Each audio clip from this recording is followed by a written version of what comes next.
மார்கழி மாத சிறப்பு. மார்கழி மாதம் தமிழ் மாதங்களில் மிகவும் புனிதமான மாதம் என்று போற்றப்படுகிறது. இந்த மாதத்தின் சிறப்புகள் என்னவென்று தெரிந்து கொள்ளுங்கள். ஆன்மீக முக்கியத்துவம் படி பார்த்தால் தேவர்களின் அதிகாலை பொழுது.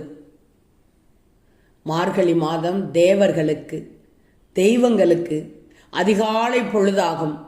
இந்த நேரத்தில் செய்யப்படும் வழிபாடுகள் பல மடங்கு பலனை தரும் என்பது நம்பிக்கை. பகவான் கிருஷ்ணரின் கூற்று என்ன தெரியுமா? பகவத்கீதையில் மாதங்களில் நான் மார்கழி என்று பகவான் ஸ்ரீ கிருஷ்ணர் அருளியுள்ளார். இது இந்த மாதத்தின் மகத்துவத்தை உணர்த்துகிறது.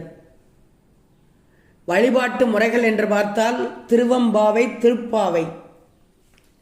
வைணவ மரபில் ஆண்டார் அருளிய திருப்பாவை